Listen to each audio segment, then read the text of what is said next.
immense de vous voir ici réunis pour les premières assises internationales du journalisme ici à Tunis.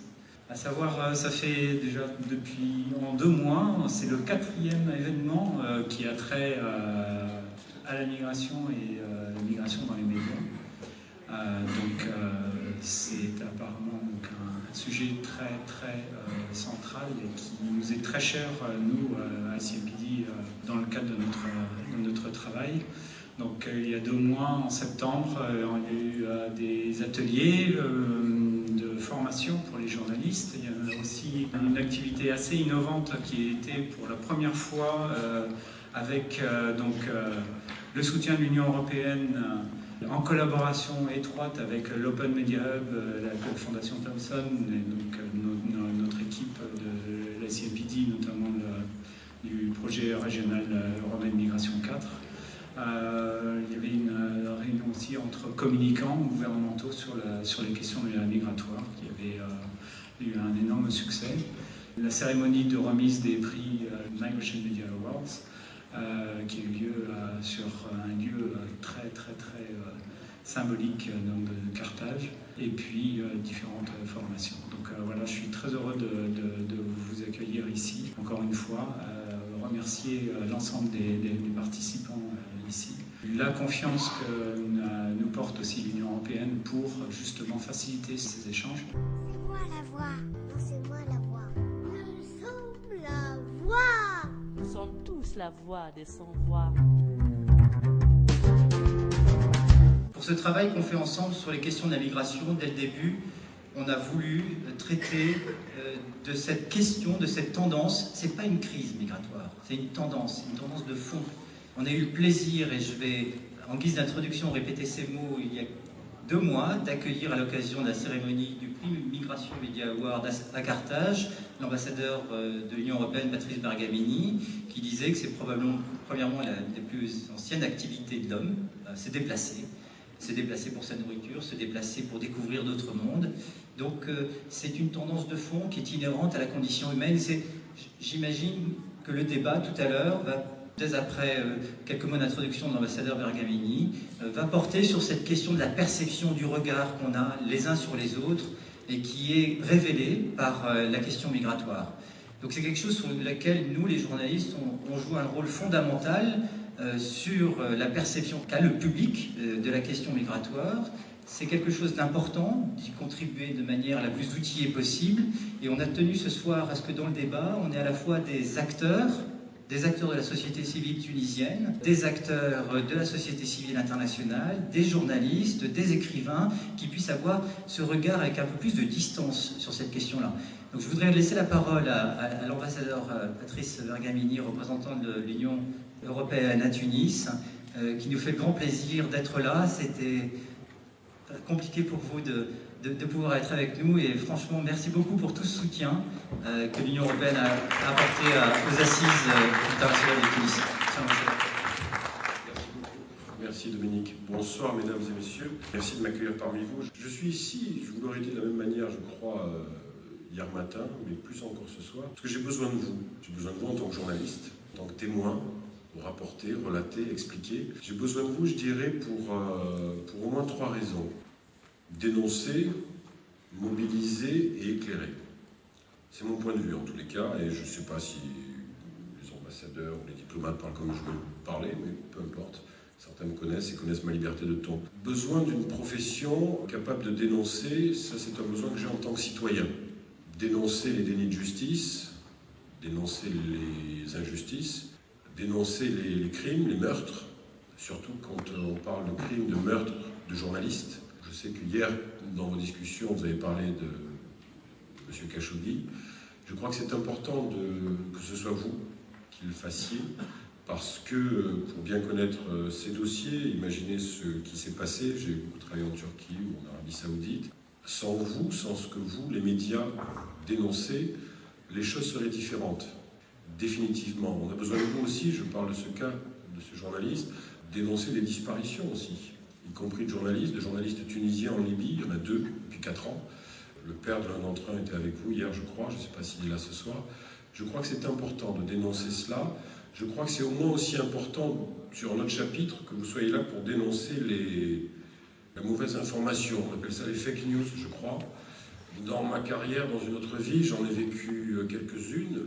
La plus intéressante pour la région, c'est lorsque l'on m'a envoyé à Tripoli, été 2011. Le régime de Kadhafi n'était pas encore totalement tombé, en tous les cas, Kadhafi était toujours en circulation. J'étais à Tripoli et certains médias arabes du Golfe, un en particulier, a commencé à faire circuler un soir très tôt des images de la place des Martyrs à Tripoli, avec des activités, des manifestants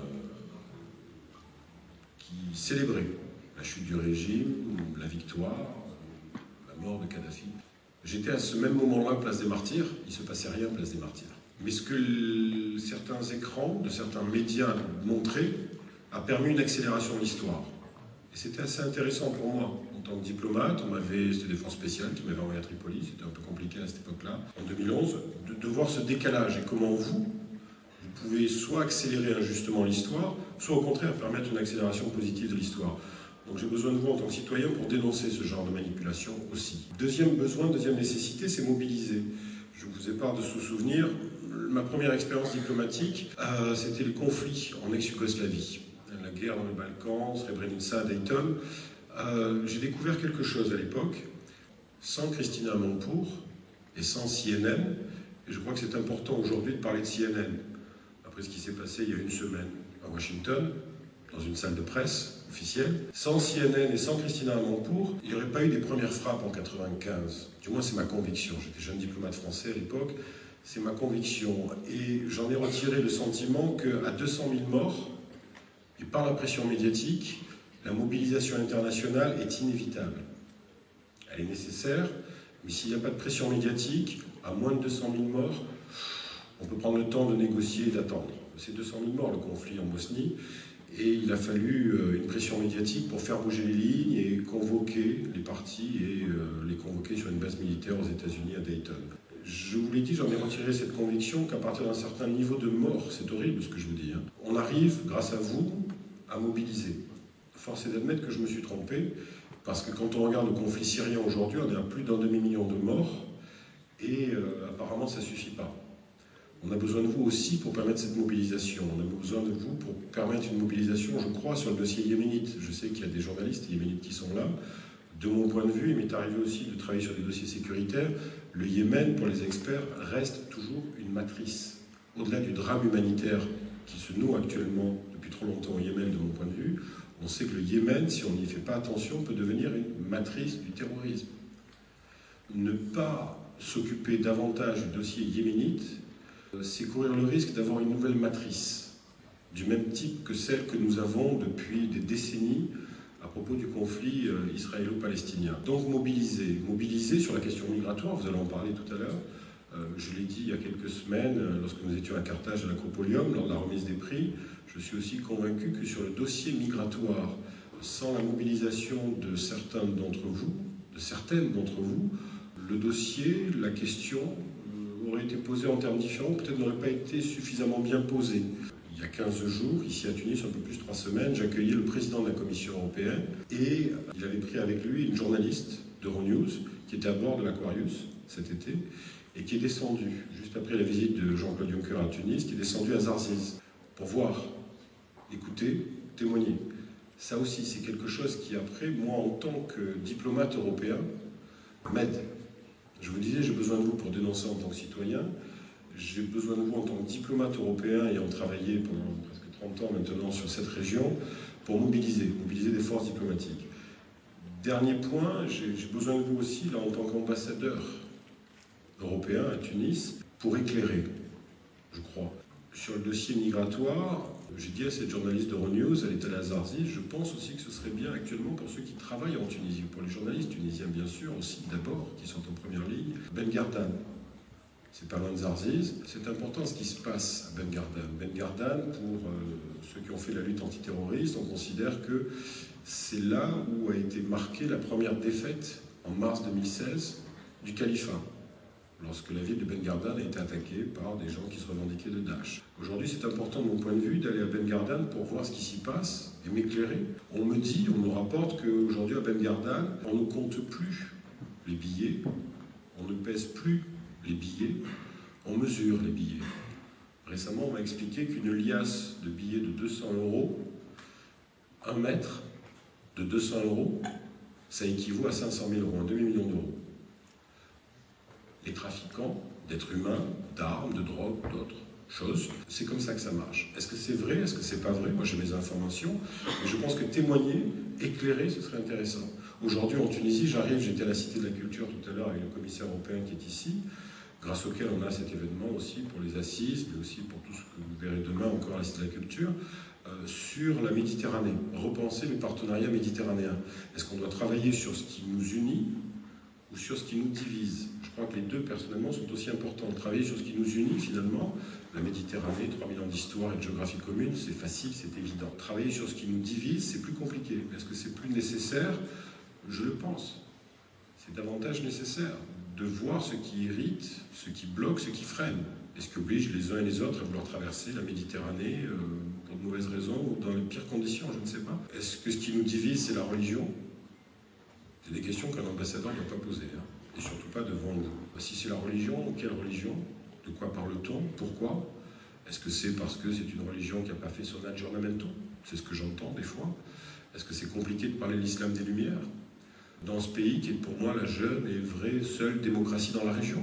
Est-ce que c'est un sujet tabou? Est-ce que c'est quelque chose qui mérite d'être posé comme question? Demain, il y aura aussi, on lancera un événement toujours à la Cité de la Culture sur la jeunesse. C'est, dans mon mandat, c'est une priorité. La jeunesse tunisienne, ne serait-ce que parce que chaque année, ce sont les chiffres officiels tunisiens, 100 000 jeunes de moins de 16 ans rompent, abandonnent tout système éducatif ou de formation professionnelle. 100 000 jeunes par an. Pourquoi? Alors on me parle de brain drain, de fuite des cerveaux. Moi je réponds, est-ce qu'il n'y a pas un brain push? Pourquoi?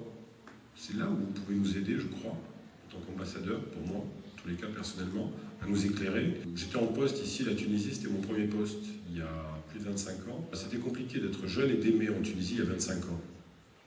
Aujourd'hui, apparemment, c'est toujours aussi compliqué d'aimer quand on est jeune en Tunisie, ou ailleurs dans la région. Pourquoi? Est-ce qu'on peut être éclairé là-dessus? Est-ce que pour aimer librement, il faut être marié? Mais est-ce que pour aimer, il faut absolument être marié? Si c'est vrai, on peut comprendre un jeune ou une jeune qui rêvait d'ailleurs. Pas seulement pour des raisons socio-économiques. Est-ce que c'est vrai tout cela? Comment éclairer sur des débats de société? La Tunisie aujourd'hui est le premier partenaire en Méditerranée de l'Union européenne, de l'Europe, de tous ses États membres. Et je crois qu'il faut poser ces questions, qu'il faut éclairer, qu'il faut faire bouger les lignes. Si ce partenariat est aussi fort que je le souhaite, sincèrement, il faut avoir aucune peur, aucun tabou. Et c'est grâce à vous, je crois, grâce à votre profession, grâce à des journalistes équipés, libres, formés, on pourra réussir à avancer, à faire bouger les lignes. Voilà. Je vous remercie et je vous souhaite de très bonnes discussions et on se reverra demain sans nul doute. Merci encore à tous et à tous.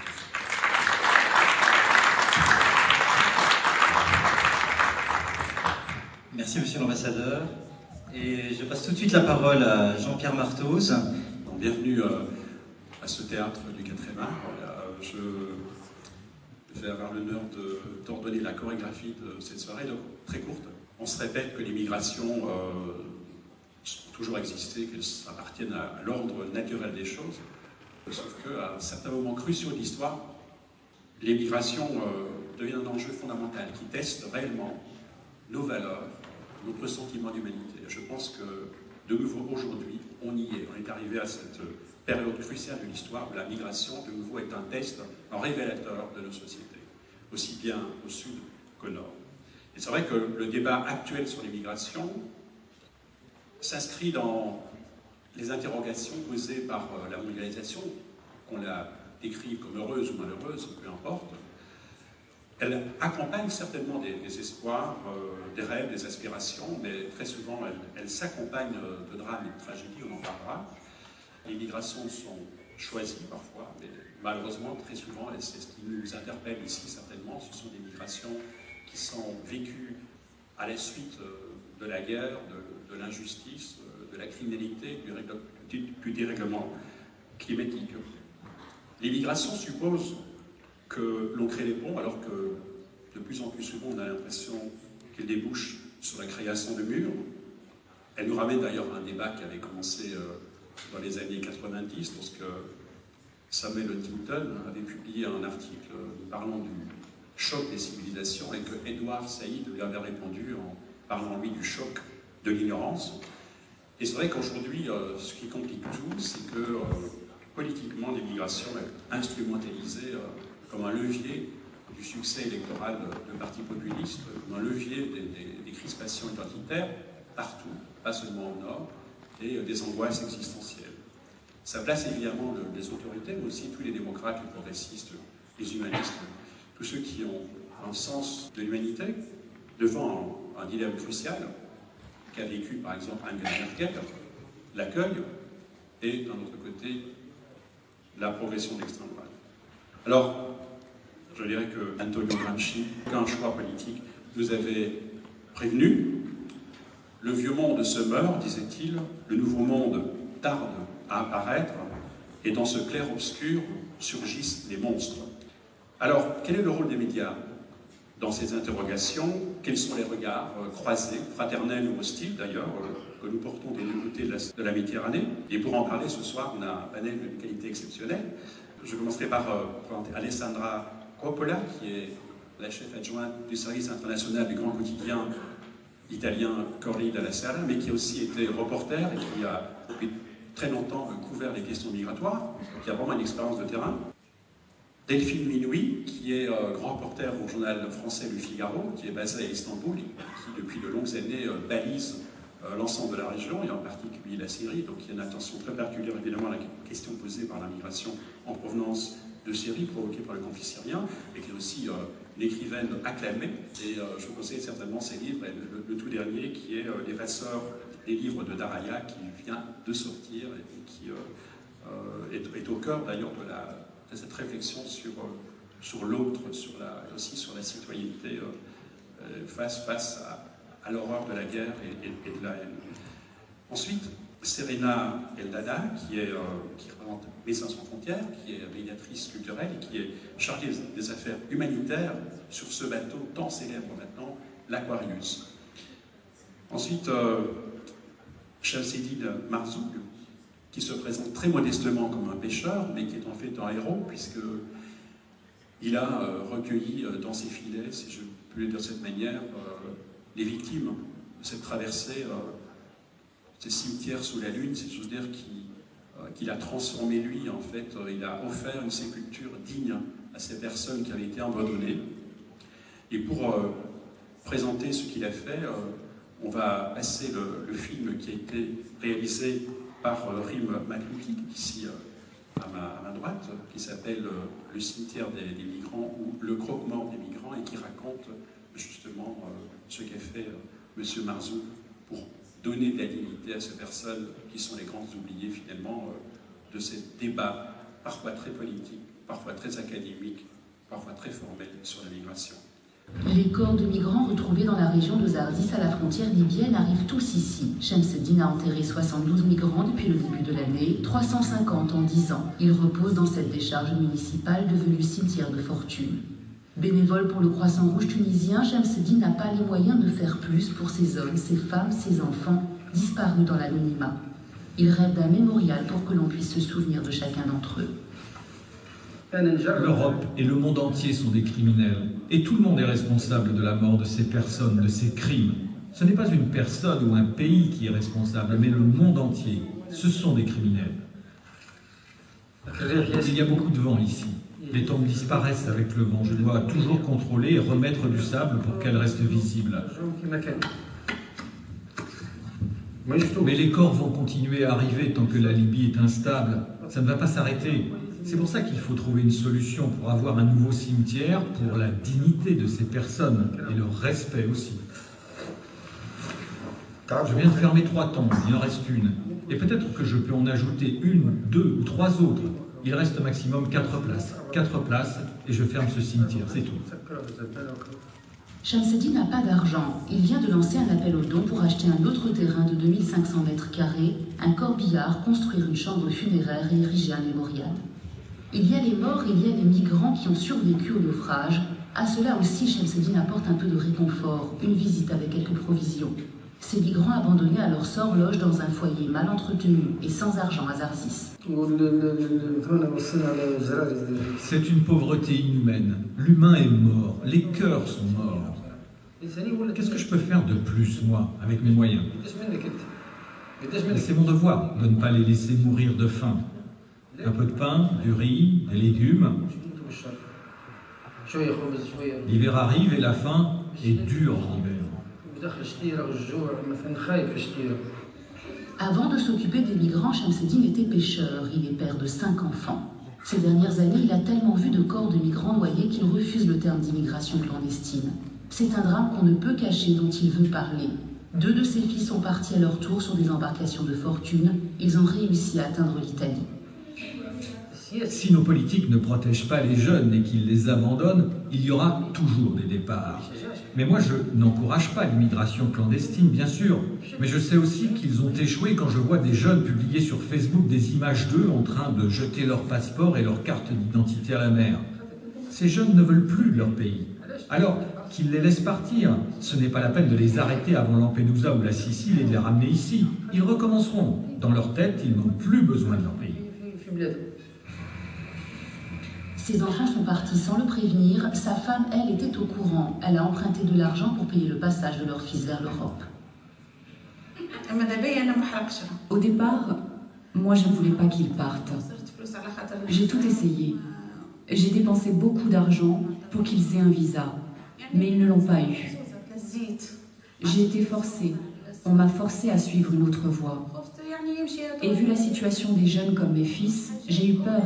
J'ai eu peur qu'ils fassent des choses plus graves encore s'ils restaient ici. Alors j'ai préféré être au courant. Mon empathie pour ces morts a fait de moi un mort vivant. Je les ressens dans ma chair. On me demande souvent comment je fais pour regarder une femme au corps très abîmé. Mais moi, ce que je vois, c'est une très belle femme.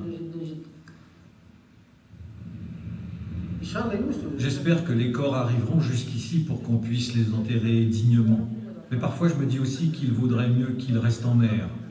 Quand je fermerai ce cimetière, je brûlerai ces corps, je les mettrai dans une bouteille et je les jetterai à la mer. Voilà, merci beaucoup. Je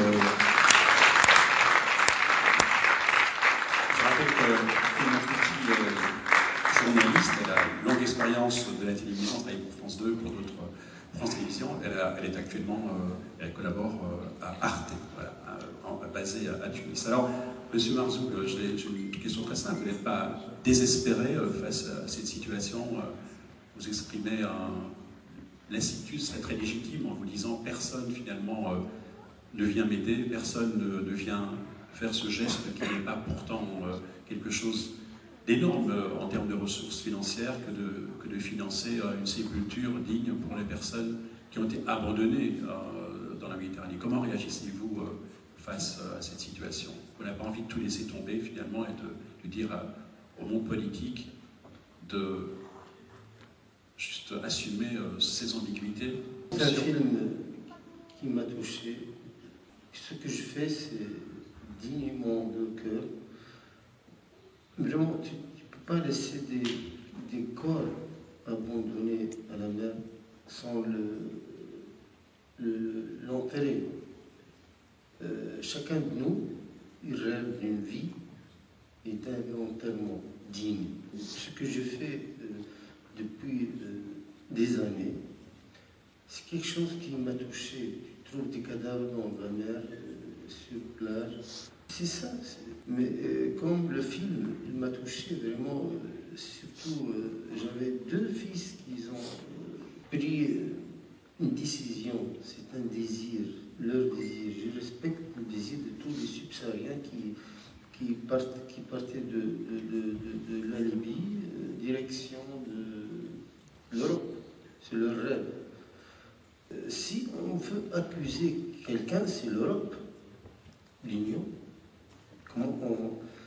Nous, les marins, on a sauvé des êtres humains, on a enterré déjà des autres. Mais comment, dans le dernier temps, on bloque le sauvetage? C'est quoi le sauvetage? De sauver des gens. Maintenant, après 2011, on sort avec le garde maritime, avec coopération des ONG. Maintenant, il n'y a plus des ONG qui travaillent sur la frontière libyenne. Tant que je suis marin, on ne va pas abandonner ces gens-là. On ne peut pas laisser les gens mourir dans le Méditerranée. Et l'Europe, elle veut ça. Concrètement, l'ambassadeur de l'Union européenne est ici. Il a des mots très généreux et très humanistes. Qu'est-ce que vous attendez concrètement de l'Union européenne? Il faut laisser les ONG qui travaillent au sauvetage. Il a dit beaucoup de choses, c'était vraiment bien, mais vraiment, tant que je suis marin et que je suis un sauveur, j'ai travaillé avec Sea-Watch et Lifeline et Aquarius, il faut laisser les ONG qui travaillent, parce que ça ne va pas arrêter. D'une question, les immigrants qui sortent de la Libye, ça ne va pas arrêter. Avant-hier, il y a de chez nous, de Zarzis, il y a des bateaux qui sont partis. On a, cette année-là, on a la plupart de Harraga, on dit en général, ils sont partis de la Tunisie. L'expulsion de ces jeunes, pourquoi on l'expulse? Donc on a une loi de circulation. Au lieu de protéger les frontières, protéger ces gens-là, surtout les subsahariens qui arrivent de la Libye, c'est quelque chose qui touche. Alors, le thème de ce soir, c'est des médias face aux migrations. On a vu que ce film a provoqué un choc, a ému beaucoup de personnes.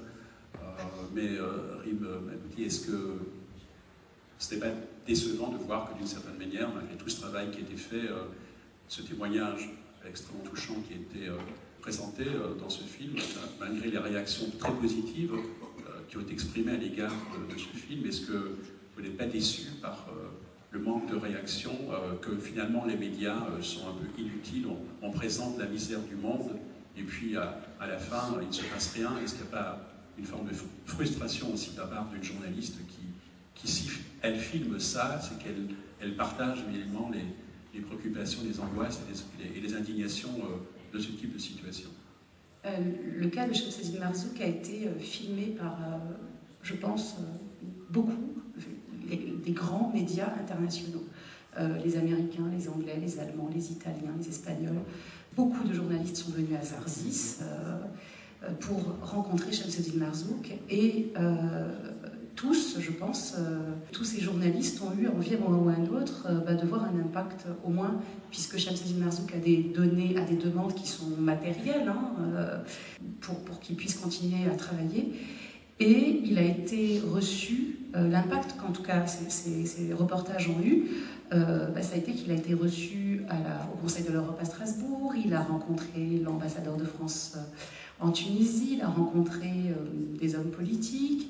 Politiquement, il n'y a eu aucun impact. Toutes ces personnes sont venues, lui ont serré la main, l'ont écouté, mais ne l'ont absolument pas aidé. Ce sont des spectateurs, des téléspectateurs, des auditeurs, des lecteurs qui l'ont aidé matériellement. Il y a eu des campagnes pour récupérer un petit peu d'argent et aujourd'hui, il a pu acheter un terrain vague pour le transformer en cimetière. Il est loin d'avoir la somme nécessaire pour tout faire. Mais en tout cas, ce qui est sûr, c'est que politiquement, il n'y a pas d'impact. Après, humainement, oui, la chance pour ce sujet, c'est que c'est un personnage. On ne parle pas, c'est pas la guerre, c'est pas des gens qui vivent en pays en guerre, ce ne sont pas des migrants de passage ou des Syriens ou des migrants syriens, c'est Chemseddine Marzouk qui se bat tout seul. Donc quand on a un personnage, on a un impact qui est humain, qui est des spectateurs. Mais politiquement, dans des stratégies ou des choses autres que lui a pu défendre aussi auprès du Conseil de l'Europe, il n'y a rien. Il n'y a rien. Justement, est-ce que, si on tire un peu les leçons de ce qui était dit à propos de la Bosnie tout à l'heure par l'ambassadeur, si on réfléchit à ce qui s'est passé dans le cas de petit Alain Courdi, ce petit enfant qu'on avait retrouvé sur une plage, dont l'image a circulé dans le monde entier, qui a eu un impact considérable et dont on dit que ça a fait basculer pendant un certain temps, du moins les interrogations sont posées. On se demande aussi, alors je me dirige vers Delphine Minoui, qui est basée à Istanbul et qui suit de très près ce genre de choses. Finalement, pourquoi est-ce que, à votre avis, cette image n'a pas qui a été célébré comme un moment extrêmement fort, le moment de la solidarité internationale, ça n'a pas provoqué un changement profond, fondamental des relations et de la politique, par exemple, de l'Union européenne. Mais je ne vais pas faire de la EU bashing, excusez-moi l'expression, mais je veux dire, ce n'est pas le seul acteur qu'on peut mettre en exergue lorsqu'on s'interroge sur les responsabilités. Mais que s'est-il passé en termes médiatiques et pourquoi est-ce qu'il n'y a, à votre avis, pas de connexion avec le monde politique, que le monde politique peut se permettre d'une certaine manière de partager son émotion, mais ensuite de ne pas prendre des mesures peut-être qui devraient être prises. Bonsoir. Oui, la mort du petit Alan Kurdi et cette image qui a marqué tous les esprits à l'époque, ce petit corps de garçon d'à peine 3 ans avec son t-shirt rouge échoué sur une plage de Bodrum, cité balnéaire en Turquie. Cette image, elle a fait le tour du monde, elle a suscité une vague d'émoi sans précédent, elle a fait la une des journaux turcs, mais également internationaux. À l'époque, on se souvient d'ailleurs de cette mobilisation de la part de François Hollande, président français de l'époque, et d'Angela Merkel, qui se sont dit il faut faire quelque chose, il faut tenter d'ouvrir plus nos portes aux migrants. Le problème, c'est que après, tout a été rattrapé par d'autres enjeux d'ordre politique. On connaît la suite. On sait qu'à la même époque, il y avait toujours des milliers et des milliers de réfugiés qui partaient. Donc ça s'était passé en septembre 2015. Entre décembre 2015 et mars 2016, il y a eu à peu près 200 000 personnes, 200 000 Syriens qui ont quitté les côtes turques pour arriver sur les côtes italiennes. On connaît la suite, malheureusement, la montée de l'élan xénophobe. Et puis l'autre dimension, c'est l'amalgame qui a été fait entre la crise migratoire et l'insécurité croissante de par la vague, la phobie, la peur du djihadisme. Et étant donné tous ces enjeux qui se sont croisés, tout d'un coup, en effet, la presse a été également rattrapée par ces enjeux et s'est mise à évoquer notamment la question de la Syrie, plus à travers le prisme du danger djihadiste que de la crise des migrants. Par la suite, en 2016, côté politique à nouveau, il y a eu ce grand deal entre la Turquie et l'Union européenne pour contenir ce flux migratoire sur le territoire turc et empêcher que ça déborde concrètement sur le territoire européen. Et ce qui est terrible dans cette histoire, c'est que sont devenus ces migrants, que sont devenus ces réfugiés? Ce sont devenus des pions, otages d'un grand marchandage entre la Turquie d'un côté et l'Union européenne de l'autre. Et on en a oublié les visages. Il y a eu plein d'autres petits Alan Kurdi, il y a eu plein d'autres histoires comme celle de Shamseddine, des histoires à hauteur d'homme. Je pense également à la Turquie, sur les hauteurs d'Izmir, une des côtes depuis laquelle partaient les migrants. Il y a également un cimetière qui a été créé pour ces réfugiés morts en mer. Il y en a aujourd'hui plus de 500 qui sont enterrés là-bas. Mais malheureusement, ça n'a plus fait la une des journaux. On a été rattrapé, je dirais, par le rouleau compresseur de l'information et de cette peur qui est véhiculée en permanence à travers les journaux, à travers les médias, enfin qui est relayée. Alors on parle souvent on a parlé d'émotion, donc et c'est vrai que ce film ici suscite l'émotion, comme la photo du petit Kurdi a suscité l'émotion. Mais est-ce qu'on n'est pas en train de se tromper comme journaliste? D'une certaine manière, l'émotion peut être un écran, parce que le sujet est éminemment politique. Alors je me souviens par exemple c'est un autre dossier, mais c'est un dossier peut-être similaire. Lors du génocide au Rwanda, il n'y a pratiquement pas de journaliste qui s'est déplacé pour couvrir l'assassinat systématique de 800 000 personnes. Par contre, lorsqu'il y a eu le choléra dans les camps de réfugiés où étaient des génocidaires, en 1994, venus du Rwanda, là il y avait des milliers et des milliers de journalistes, et d'ailleurs aussi d'ONG humanitaires. Alors est-ce qu'il n'y a pas un risque et là je me tourne vers Serena, parce que l'Aquarius accueille beaucoup de journalistes, et d'une certaine manière, moi ce que j'en vois, comme téléspectateur, je vois plutôt une couverture médiatique qui touche, je dirais, plutôt au registre de l'émotion que de l'explication de la crise des politiques migratoires, pour être politiquement correct. Est-ce que vous ne croyez pas qu'il y a un danger de trop concentrer l'attention médiatique sur des situations personnelles, de drames personnels, au risque d'oublier que c'est un sujet très politique et que donc, d'une certaine manière, le monde politique peut, après avoir lui aussi participé à cette émotion, se retirer et faire de la politique comme d'habitude? Alors ce que je pense qu'on voit actuellement, bonsoir à tous, c'est justement le fait que la politique et les enjeux politiques aient pris le dessus sur l'humanité de cette cause. Donc comme on voit ici, comme le dit Delphine, les médias ont de certaines façons donné plus d'énergie à une certaine peur de la migration, de la situation actuelle en Méditerranée, et on voit à cause de cela donc la puissance des médias dans le discours général de la migration. Et le film qui a été si magnifiquement réalisé par Rim est, je pense, un exemple du type de journalisme qui n'existe pas suffisamment pour contrebalancer, pour équilibrer justement les discours de la migration. Et le discours que l'on voit actuellement est en train d'être dominé, de mon point de vue, par le discours qui est soutenu aussi par les intérêts politiques, surtout dans l'Union européenne. Et de mon point de vue, ayant travaillé à bord de l'Aquarius pendant presque 10 mois maintenant, il y a un certain côté humain qui est en train de se faire oublier. Et c'est ce côté humain qu'on a vu ce soir dans ce film. Et c'est ce côté humain aussi que les journalistes qui viennent à bord de l'Aquarius tentent de décrire et de partager avec le monde. Voilà, de mon point de vue, je pense que si on parle des regards des deux côtés de la Méditerranée, comme s'appelle ce panneau, et on regarde comment les médias peuvent avoir un impact sur le discours de la migration, je pense qu'il est important de regarder où se centralise la discussion. Et en ce moment, il n'y a pas suffisamment de discussion sur l'humanisation de cette histoire. Il y a eu une déshumanisation de la question migratoire. Et il faut se reconcentrer sur l'humanité des histoires. Et nous avons un accès à bord de l'Aquarius unique à ces histoires, car nous avons des personnes en détresse qui sont rescapées et qui viennent de beaucoup de pays, qui ont un spectre gigantesque d'expériences différentes, d'horreurs vécues, de motivations différentes, de conditions de vie, de conditions de santé complètement différentes. Et toutes ces personnes ont une chose en commun, c'est qu'ils ont décidé de risquer la mort en mer au lieu de rester là où ils étaient. Donc il faut essayer d'exposer dans les médias tout simplement la diversité de ces histoires-là. Si on n'a pas d'exposition de ce genre d'histoire, on n'aura pas non plus la compréhension suffisante du contexte. Et de certaine manière, je veux dire, des médias le font. Moi, personnellement, comme consommateur de médias, j'ai l'impression que ce type de reportage est assez fréquent.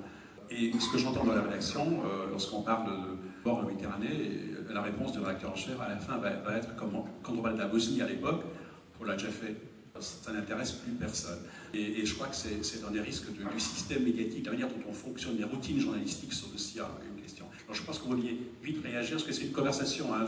Ce reportage a été diffusé sur Arte Journal. Donc c'est un journal sur lequel on ne diffuse pas des reportages de 5 minutes normalement, puisque 5 minutes c'est très long dans un journal. C'est la chance que j'ai de travailler pour Arte, ce média qui n'est pas comme les autres et qui justement me demande, quand je propose un reportage, ils ne prennent pas de factuel, c'est-à-dire des morts en mer en Tunisie, il y en a régulièrement, c'est pas ce que je traite puisqu'il y a des agences, il y a l'agence France Presse qui est là, puis il y a d'autres médias qui le font très bien, mais Arte vraiment met l'accent, en tout cas le média pour lequel je travaille, met l'accent sur des histoires, sur des gens, sur des personnes, et laisse cette possibilité-là de traiter des choses, de cette problématique-là autrement. Comme j'ai aussi réalisé un reportage sur des réfugiés syriens en Tunisie. C'était côté positif, hein. Tous les réfugiés syriens ne sont pas super bien accueillis en Tunisie, mais là, il se trouve qu'il y a une initiative. Mais on m'a reproché de parler de choses positives aussi concernant des migrants. Et c'est aussi le média, finalement, qui fait l'angle, qui fait le choix du sujet, qui fait le choix du personnage. Et c'est vrai que si un média préfère faire du factuel, il fait du factuel et donc on aura moins d'émotions, c'est sûr. Alessandra, comment est-ce qu'on couvre, avec justement la perspective historique que vous avez, mais comment est-ce qu'on couvre un sujet comme l'immigration dans un pays qui, alors là, j'utilise le mot de de manière un peu abusive, en première ligne, si j'ose dire, mais il est aussi politiquement, dans la mesure où le Parlement actuel en Italie ne se caractérise pas par son sens de l'accueil, et est plutôt dans une dynamique d'incitation à l'exclusion, à la stigmatisation, autre chose. Alors comment est-ce qu'un grand journal de référence traite ce sujet? Quels sont les défis, en sachant aussi qu'il y a une partie importante de la population qui exprime son hostilité aux migrants? Dans mon pays, par exemple, 60 à 70% des Belges osent dire qu'ils sont contre l'immigration. Imaginez le dilemme que ça cause à des médias qui sont quand même fondés sur une séduction de leur lectorat. Donc ça pose des questions à terme qui sont pas du tout bénignes. Comment répondez-vous à ce dilemme? Bonsoir. Et ma frustration, c'est que j'ai l'impression qu'on a vraiment tout écrit et on continue, et depuis longtemps. Et j'ai vraiment beaucoup de confrères qui ont commencé à écrire sur l'immigration bien avant qu'on parlait d'émergence, disons, c'est une construction, mais on parlait d'émergence. Et on avait un confrère qui s'appelle Fabrizio Gatti, qui a commencé au début des années 2000. Il est passé après à la concurrence, mais c'est toujours l'Italie. Et il a écrit un bouquin, c'est très connu, Bilal, et il a fait la route de l'Afrique. La Libye, c'est un exemple. On parle de la tragédie, de l'humiliation, des viols en Libye, mais depuis longtemps. Il y a un très connu documentaire en Italie, très connu parmi les journalistes, mais on a écrit aussi de ça, il a été repris, qui s'appelle Come un uomo sulla terra, fait par un réalisateur éthiopien en Italie, un réfugié. Et c'était une des premières fois où on peut écouter les voix des femmes violées dans les prisons libyennes. On a eu des envoyés du Corriere della Sera, surtout Lorenzo Cremonesi, entrer dans les prisons des milices libyennes. On a couvert beaucoup. Moi j'ai publié des 10 ans des vidéos et des photos dans les portables des gens qui traversaient. Et on a bien expliqué la différence entre la population étrangère en Italie, qui est une population qui est immigrée pour travailler depuis longtemps, des différentes parties, et la petite partie des gens qui arrivent avec les désembarquements. Et maintenant, les désembarquements, c'est vraiment une toute petite partie des arrivées en Italie. La plupart des gens, vous le savez, ils arrivent par avion. Et ce sont des gens qui rejoignent sa famille en Italie. Donc, il y a 22 000 personnes qui sont parties cette année, dans 2018. Ils sont arrivés par bateau en Italie. Et l'année avant, c'était 114 000. Donc, c'est vraiment une très petite partie. Mais moi, ma frustration, c'est l'impression que soit les gens, soit les citoyens, soit on n'est pas assez lu, on n'est pas assez suivi. Il faudrait lire et voir en plus, parce que on a beaucoup fait ce travail. Donc soit les gens qui... l'information, je ne crois pas, c'est un processus passif. Il faut un peu s'informer aussi. Et il y a les moyens pour le faire, on ne cache pas. Et il y a des choses, on a compté vraiment beaucoup de choses. Et en même temps, comme l'ambassadeur disait, on a besoin de vous, c'est nous, on a besoin que vous lisez le journal et regardez la télé, parce que c'est tout dit, ça. On connaît beaucoup, on connaît vraiment beaucoup, on sait beaucoup, on a beaucoup compté la tragédie du point de vue humain, du point de vue du trafficking, du point de vue des affaires, du point de vue des pays de départ, du point de vue des pays d'arrivée. On a vraiment beaucoup compté. On a besoin que les citoyens nous suivent, que les gens avec de vraies responsabilités nous suivent, et les gens avec des responsabilités politiques ne mentent pas. Parce que quand on a un ministre de l'Intérieur comme Matteo Salvini maintenant en Italie qui disent que la fête des gens qui arrivent en traversant la Libye, c'est fini, et ça c'est mentir, ça c'est ignorer ce qu'on va faire depuis des années, beaucoup des années. Alors, les journalistes sont supposés, ou du moins on prétend qu'ils ont comme rôle de déterminer un peu l'agenda de l'actualité. On a l'impression que sur les questions migratoires, dans certains pays, ce sont les hommes politiques qui déterminent ce qui est à l'agenda. Je prends l'exemple tout récent, et ce n'est pas l'exemple de la Méditerranée, mais on peut certainement extrapoler, l'exemple de la caravane qui venait d'Amérique centrale, qui se dirigeait vers les États-Unis. Il y a eu une surmédiatisation, et tout le monde le reconnaît, de cette caravane durant la campagne électorale, qui s'est terminée il y a une semaine. Lorsque Donald Trump a cessé de tweeter, automatiquement la couverture de la caravane, pourtant elle existe, elle est bien là, a chuté proportionnellement.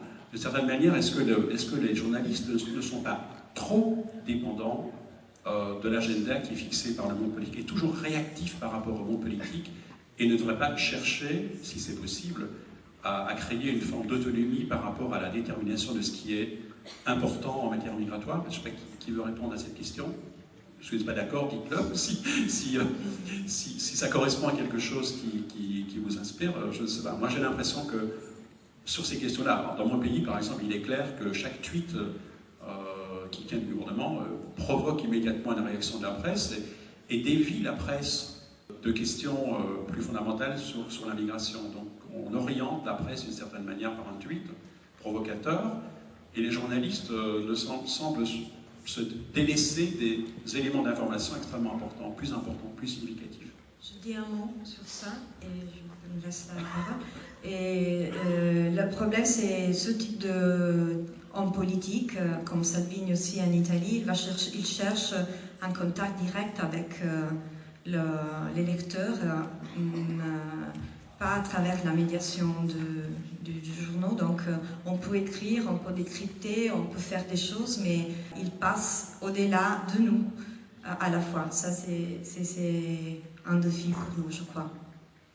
J'aurais tendance à dire que ça révèle de tout réflexe humain de s'accrocher à une image choc, à un discours provocateur, et nos rédacteurs en chef vont rapidement foncer là-dessus aussi et nous commander des papiers. Mais il relève aussi de notre responsabilité journalistique, citoyenne, que de tenter aussi de désamorcer certaines crises, certains mouvements, je dirais, alarmants. À l'heure où on érige de plus en plus de murs, on est aussi là pour tenter de construire des petits ponts. Et je le vois de mon point de vue, étant journaliste pour un média occidental, un média français basé en Turquie, c'est vrai que nous, les Européens en général, politiciens, journalistes, etc., on a souvent tendance, et on a ce réflexe de critiquer la Turquie, critiquer Erdogan, et c'est très facile de se réfugier, voilà, d'enterrer ses propres défauts et de se réfugier dans la critique directe. Or, en l'occurrence, et je ne suis pas là pour défendre les autorités turques, loin de là, puisque parfois je fais les frais aussi des tensions politiques turques, mais rappelons quand même une chose, c'est qu'aujourd'hui la Turquie est le premier pays d'accueil de réfugiés au monde.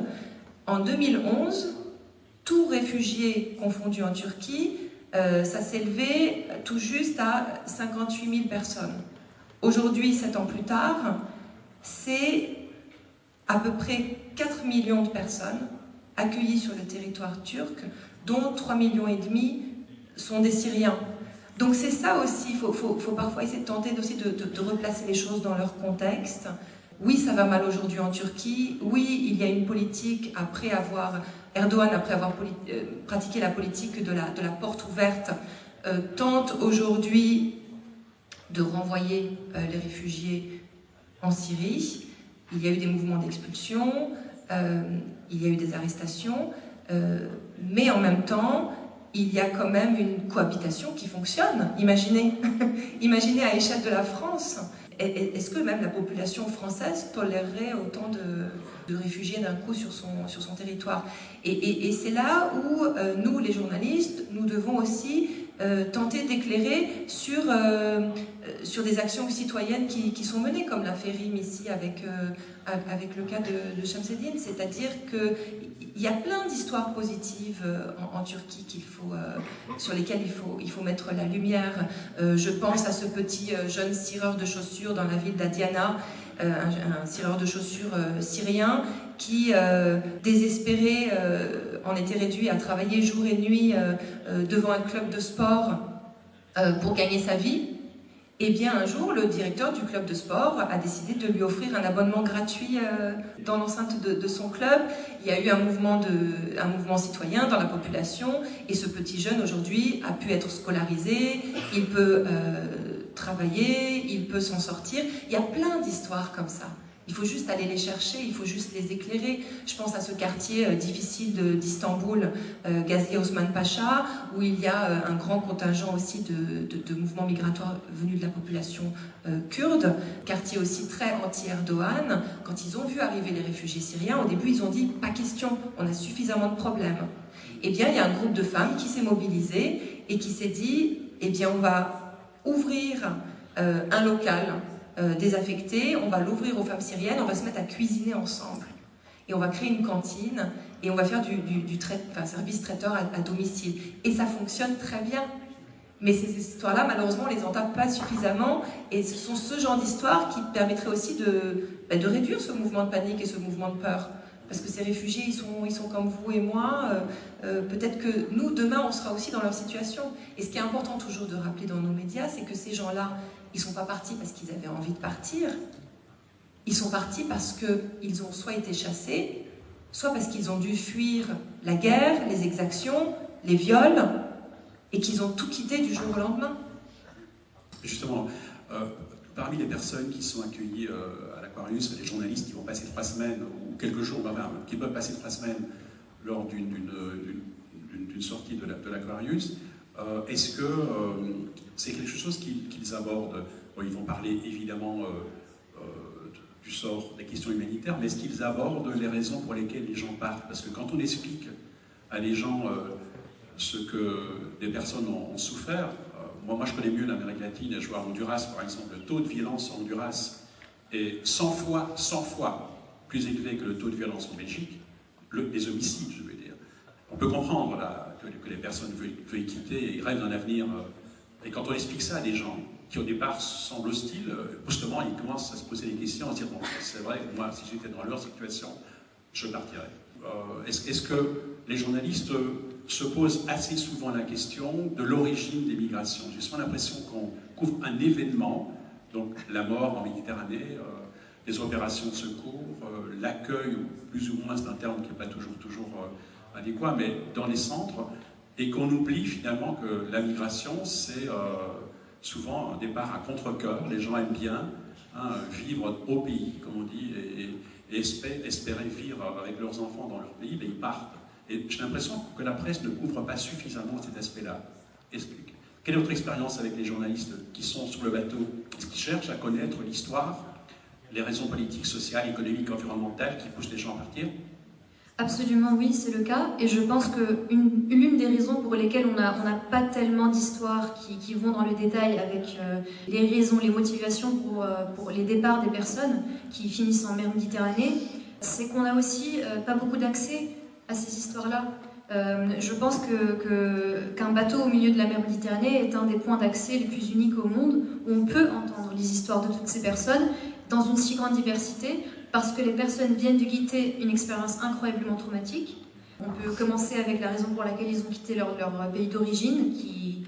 Il y a beaucoup de raisons différentes pour lesquelles les personnes quittent leur pays, comme l'a dit Delphine, que ce soit le conflit armé, que ce soit les viols, que ce soit le mariage forcé, que ce soit le chantage, que ce soit le désespoir économique. Il y a beaucoup de raisons pour lesquelles les personnes quittent leur pays, mais comme l'a dit Delphine une fois de plus, personne ne quitte facilement son pays. Personne ne quitte ses racines, sa famille, sa culture, tout ce qu'elle connaît. Aucune personne ne va faire ça facilement. Il faut se souvenir de ce fait-là. Et quand on est donc avec les journalistes à bord de l'Aquarius, on voit des personnes qui viennent de loin, des personnes qui ont beaucoup vécu et qui, en dernière ligne, ont aussi vécu la Libye, qui est une expérience en elle-même très particulière qui est systématiquement traumatisante et difficile pour toute personne avec qui j'ai jamais parlé à bord. Et pendant mes 8 à 10 mois à bord, je pense avoir parlé avec près de 10 000 personnes personnellement. Donc moi j'ai entendu de façon systématique les horreurs qu'ont vécues ces personnes-là. Les horreurs vont de viols réguliers, presque quotidiens, à extorsion, à torture, à appel forcé vers des membres de la famille de personnes qui sont en centre de détention pour les torturer sur vidéo ou sur le haut-parleur de leur téléphone pour que leur famille les entende en train de crier et qu'ils envoient de l'argent aux gardes de l'endroit où ils se retrouvent. Il y a des choses comme ça qui sont en train de se passer de façon systématique en Libye, et quand les personnes que nous voyons en mer viennent à bord de notre bateau, ils sont dans un état de choc parce qu'ils viennent de sortir d'une situation qu'on a beaucoup de mal à s'imaginer si on n'a pas été là-bas, si on n'a pas vécu la même chose. C'est même impossible de s'imaginer l'échelle de ce que ces personnes-là ont vécu. Et à bord de l'Aquarius, on voit la résilience incroyable d'abord de ces personnes-là qui, en première ligne, pour se défendre contre le traumatisme qu'ils viennent de vivre, reviennent vers la normalité. Qui commencent un peu à parler de ce qu'ils ont vécu, à être heureux, à essayer de fêter le fait qu'elles ont survécu à la mer ensemble. Et c'est en ces moments-là qu'on voit des moments incroyables de, par exemple, une femme du Nigeria qui va danser avec un homme marocain sur le rythme d'un homme soudanais qui est en train de jouer à la conga avec des instruments que nous avons à bord, que nous leur donnons, et on voit des moments là où la culture ne fait plus de différence. On peut tous vivre ensemble, on peut tous se comprendre. Et puis quand vient la nuit, on voit aussi les traumatismes et les expériences sortir. À 3 h du matin, quand on fait un quart sur le pont et qu'on est assis pour nous assurer que tout va bien, il y a le jeune Malien qui va venir s'asseoir à côté de moi, qui va commencer à me raconter qu'il a été violé systématiquement, qu'il a été torturé de façon quotidienne, qu'on l'a attaché par les pieds, qu'on l'a battu avec des bâtons, qu'on l'a vendu comme un esclave, qu'il a dû travailler pendant 8 mois sans se faire payer, ni même en nourriture, ni en argent. À bord de l'Aquarius, on est vraiment dans une sorte de zone, on peut dire en anglais Twilight Zone, une zone entre deux mondes, donc le sud de la Méditerranée et le nord de la Méditerranée, où les personnes se sentent libres de parler, peuvent parler sans aucun autre intérêt, sans aucune autre pensée, autre que le fait qu'ils sont en train de flotter au milieu de la mer Méditerranée. Quand ils sont en Libye, nous n'avons pas accès à ces histoires parce que nous n'avons souvent pas accès à ces personnes-là. Elles sont en train de se cacher des dangers qui existent, des nombreux dangers qui existent en Libye, ou elles sont en train de se faire détenir dans des centres de détention ou autres lieux de captivité. Les personnes sont en train de travailler, cachées dans des maisons de personnes privées, et donc nous n'avons pas accès à ces personnes-là. Et une fois qu'elles arrivent en Europe, elles sont aussi dans des centres de réception, ou bien elles se dispersent face au système de migration et leurs demandes d'asile font face justement au système de demande d'asile dans le pays qu'on leur a demandé de visiter pour essayer d'avoir l'asile, et elles ont peur de parler parce qu'elles pensent que peu importe ce qu'elles diront, ce sera utilisé contre eux dans leur processus de demande d'asile. Donc en fait, ce que j'essaye de dire, c'est que quand nous sommes à bord de l'Aquarius, on a un accès très unique aux histoires de ces personnes-là parce qu'elles parlent sans filtre et elles parlent de façon honnête et très fraîche. Les souvenirs sont très frais. Et en Europe aussi, quand elles sont là-bas, il faut aussi comprendre qu'il y a une certaine réticence. Les personnes n'ont pas nécessairement envie de revivre en racontant tout ce qu'elles ont vécu. Elles ont plutôt envie d'oublier et de continuer avec leur vie. Et donc vraiment, c'est un moment très unique dont les journalistes qui sont à bord essayent vraiment de prendre avantage. On entend vraiment le vaste spectre des histoires de ces personnes-là. Mais l'accès à l'information est un des défis d'ailleurs pour la presse, parce que les autorités, il faut le reconnaître, en Europe cherchent à éviter que les journalistes puissent avoir accès au centre où sont les réfugiés. Et il y a même des villes, par exemple aux Pays-Bas, qui interdisent des zones dans les villages, autour de villages, autour de petites villes, aux journalistes, parce que ce soir-là, par exemple, il va y avoir une discussion sur l'accueil ou non d'un centre d'accueil de réfugiés dans leur ville. Ça en dit long que dans des démocraties, on puisse avoir une telle méfiance des médias quant à toute cette question-là. Alors j'ai une question qui m'est inspirée par ce qu'a dit l'ambassadeur de l'Union européenne sur Christiane Amanpour, c'est la question du journalisme engagé. Chris Manpour, comme Martin Bell d'ailleurs de la BBC, ils ont forgé ce concept de journalisme d'attachement, pour ne pas dire de journalisme engagé. Est-ce qu'on doit, face à une situation telle que l'immigration, choisir cette voie, en se rappelant que les modèles du journalisme, même du journalisme français, Albert Londres par exemple, s'engageaient dans des combats pour les Juifs en Europe centrale, contre la traite des Blanches. Donc est-ce qu'on doit s'engager de cette manière-là, ou bien est-ce que le risque de se faire accuser par la droite et l'extrême droite, comme c'est le cas en Allemagne, d'être une presse menteuse, référence aux années 30, lorsque les nazis appelaient la presse libérale, bourgeoise ou de gauche d'être la presse menteuse, comment est-ce qu'on doit évoluer les journalistes? Alors je pense que c'est une question pour peut-être les trois journalistes du panel. Qu'est-ce qui... Moi je crois qu'il faut faire un travail honnête et sérieux, et c'est pas nécessaire de s'engager avec un drapeau. Il y a le moyen d'être sérieux, d'essayer d'être pas partie de la propagande qui nous vient en contre, et un peu choisir de couvrir l'immigration. C'est un peu déjà s'engager, mais je ne crois pas de la nécessité de prendre parti, mais je crois faire honnêtement, avec humilité et honnêteté, le mieux qui est possible, notre boulot. Et choisir déjà de travailler sur l'immigration lorsque les autres collègues n'en parlent pas, c'est déjà un choix, c'est déjà une forme peut-être d'engagement. Est-ce que, je ne sais pas comment, le fait d'avoir décidé de faire ce portrait de M. Marzouk, est-ce que c'est pas un choix qui marque une forme d'engagement?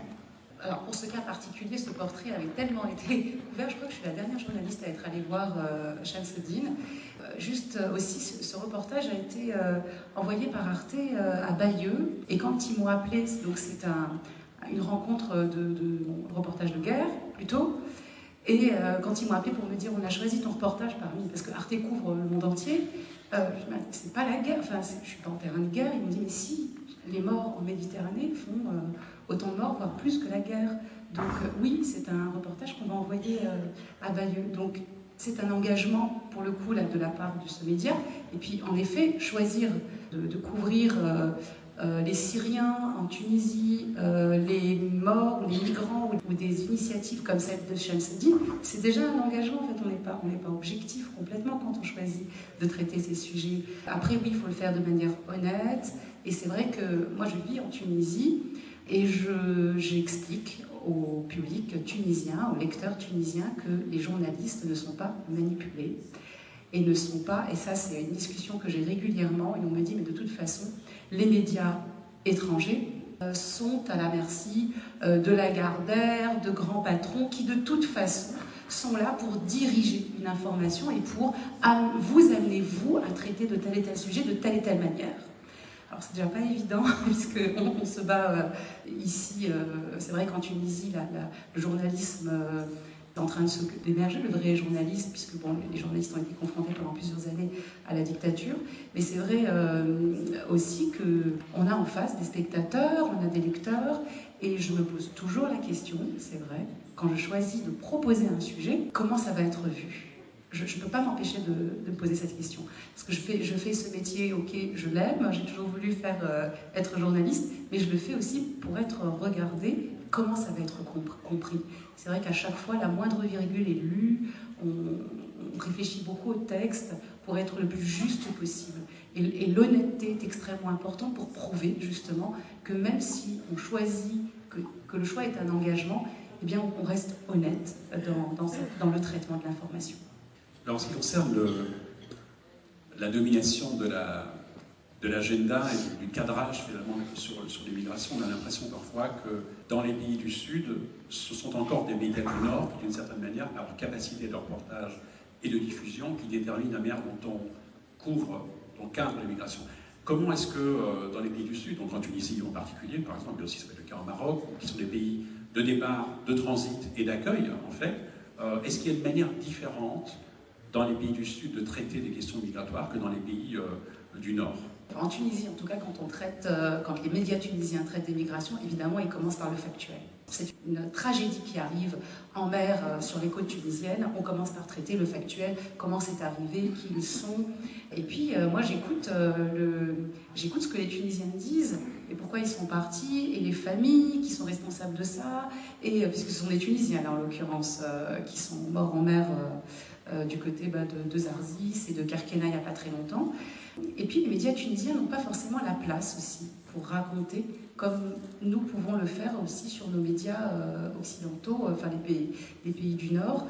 Il y a des médias qui, aujourd'hui, d'investigation, ou pas forcément d'investigation, qui font très très bien ce travail justement de recherche de personnages, de raconter aussi, de parler des émotions. Mais c'est vrai que les médias, les grands médias, la télévision tunisienne, les médias, les quotidiens, traitent essentiellement du factuel. Parce qu'ils n'ont pas la place aussi pour le faire, et parce qu'ils n'ont pas les moyens aussi forcément d'aller en région comme on peut le faire, nous, puisque nous couvrons des territoires. Tu couvres toute la Turquie, je couvre toute la Tunisie, d'autres médias français ici couvrent toute la région, la Libye, le Maroc, la Tunisie. Donc c'est vrai que nous avons cette chance-là d'avoir les moyens d'aller plus loin qu'à côté. Et ça change tout aussi. Delphine, c'est quelque chose aussi que vous constatez dans la région que vous couvrez, ou bien cette différence quand même du peut-être moyen pour la presse locale de couvrir les questions de migration. Je ne sais pas si en Turquie, par exemple, il y a une manière, c'est une presse diversifiée, sous pression aussi en Turquie évidemment, mais comment est-ce qu'on peut dire qu'il y a une manière différente d'aborder la thématique des migrations lorsque tu es un journaliste turc et pas un journaliste allemand, par exemple? Malheureusement, aujourd'hui en Turquie, il n'y a quasiment plus de presse libre. Et la question migratoire est terriblement instrumentalisée politiquement. Depuis peu, le président Erdogan a créé une alliance avec le parti ultranationaliste MHP pour remporter les dernières élections présidentielles. Et ça a été au détriment des réfugiés syriens. Parce qu'il arrive en effet de voir maintenant aujourd'hui à la une de certains journaux pro-gouvernementaux des discours alarmants sur la trop grande présence des réfugiés sur le territoire, la nécessité du retour dans le pays, puisque la Turquie est en faveur d'une zone tampon, une zone libre, sécurisée, permettant aux Syriens de rentrer chez eux. Mais il y a une grande hypocrisie dans tout ça, parce que un habitant de Damas, de Homs, d'Alep, qui fuit les combats pour se réfugier en Turquie, quand on lui propose de retourner vivre dans un mini-village, un village de tentes en l'occurrence, sous des oliviers à la frontière entre la Turquie et la Syrie, pour lui, c'est pas rentrer chez lui. C'est subir une énième forme d'humiliation. Donc il est vrai qu'aujourd'hui, malheureusement, ces questions-là sont pas très bien traitées dans la presse turque. Elles sont complètement biaisées, complètement politisées. Et juste pour revenir sur votre question précédente concernant l'engagement, de mon point de vue en tout cas, nous, je pense qu'avant tout, on est là pour rétablir la vérité, pour aller au plus près de la réalité, tant qu'on peut le faire. Et donc pour moi, c'est pas un engagement, c'est tout simplement un devoir journalistique. C'est notre rôle, tout simplement. Mais oui, voilà, je pense que Rim veut dire quelque chose aussi. Il y a une différence de taille quand même, c'est que les journalistes tunisiens, ils couvrent un pays de migrants, pas d'accueillants. Donc déjà, dans le traitement même de la question, évidemment, ce ne sera pas du tout la même chose. C'est une grande différence quand même. Oui, c'est vrai, déjà que dans un pays, par exemple, que le Maroc est passé dans un pays où on parlait d'immigration uniquement des migrants marocains vers les pays du Nord, et puis brusquement, c'est devenu un pays vraiment de transit, et puis finalement, des Africains subsahariens se sont installés au Maroc, et la presse marocaine a dû brusquement traiter de la diversité provenant des migrations, ce qui a provoqué de véritables dilemmes au sein des rédactions, parce que c'était quelque chose de très neuf. Donc je pense qu'on est tous concernés maintenant par toutes les facettes de la migration, avec des moyens différents, avec des contextes différents, mais c'est vrai que quand on est reporter, on fait son travail de reporter, comme vous le faites, essayer de vérifier l'information, essayer de convaincre les rédacteurs en chef de nous envoyer sur des sujets où vous pouvez vraiment travailler plus à fond, faire un journalisme un peu plus lent pour essayer d'expliquer les choses, de témoigner.